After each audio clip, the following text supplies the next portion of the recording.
अस्सलामुअलैकुम वरहमतुल्लाहि ताला वबरकातुहू। एक बहन सवाल करती हैं कि क्या मेकअप करके नमाज पढ़ सकते हैं? मेकअप करने के बाद नमाज होगी या नहीं होगी? हम नमाज के लिए जा रहे हैं और मेकअप कर लेते हैं तो उस सूरत में नमाज पढ़ना कैसा है?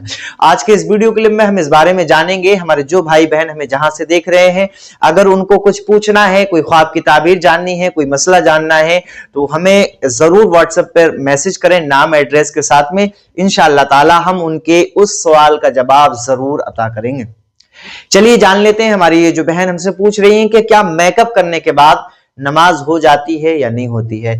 तो मेकअप बहुत सारी तरीकों से औरतें करती हुई नजर आती हैं, तो उसमें अब ये देखा जाएगा कि मेकअप जो किया है वो जायज है या नाजायज है। मेकअप जिस चीज को उन्होंने अपने चेहरे पे इन्वॉल्व किया है, चेहरे पे लगाया है, जो चीजें चेहरे पे लगाई हैं, क्या उन्होंने वुजू से पहले उन सब चीजों को लगाया हुआ था या बाद में लगाया, ये चीज देखी जाएगी। बहरहाल मैं इसमें आपको थोड़ा सा एक्सप्लेन करके बता दूं कि अगर कोई बहन वुजू करने जाती है और वुजू करने से पहले उसके चेहरे पर मेकअप है, मेकअप से मुराद कोई फाउंडेशन लगा लिया, कोई क्रीम लगा लिया, उसके बाद वुजू किया, तो फिर वो जो है धुल जाता है और नमाज उसी तरीके से वो पढ़ सकती है, नमाज हो जाएगी।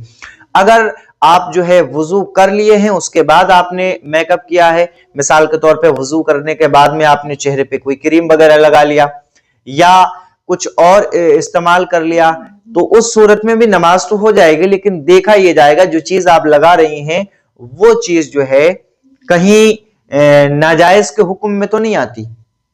अगर जायज चीज आप चेहरे पे लगा रही हैं तो उस सूरत में नमाज पे कोई फर्क नहीं पड़ेगा। आपने मिसाल के तौर पे जो है चेहरे पे क्रीम लगाया, चेहरे पे जो है ठंड के मौसम में जो है खुश्की हो जाती है तो कोल्ड क्रीम यूज कर लिया, तो उससे फर्क नहीं पड़ेगा। रही बात यह कि आपके होठों पे लाली है और आपके नाखूनों पर नेल पॉलिश है, उसके बाद में आप जो है नमाज के अंदर खड़ी हुई, तो इस सूरत में तो फिर आपका वुजू ही नहीं होगा।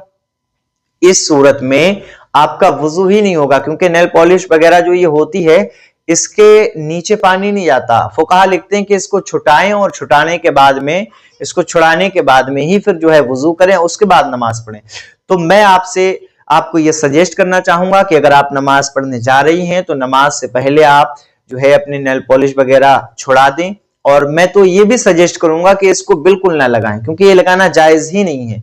और लिपस्टिक वगैरह ये भी ना लगाएं, ये भी जायज नहीं है। उसकी जगह पर कुछ और चीज इस्तेमाल कर लें जो जायज हो। और वुजू करें, वुजू करने के बाद में फिर जो है नमाज पढ़ें, और नमाज पढ़ने के बाद में फिर अगर मेकअप वगैरह की हाजत है तब आप मेकअप कर लें। अलबत्ता नमाज में जो जायज चीजें हैं लगाने की, अगर वो लगा के नमाज पढ़ेंगे तो नमाज हो जाएगी, लेकिन उसके अलावा नाजायज चीजों को इन्वॉल्व करेंगे और फिर जो है नमाज पढ़ेंगे तो उस सूरत में वो लगाना भी जायज नहीं है और फिर उस सूरत में नमाज भी नहीं होगी। वल्लाहु ताला आलम।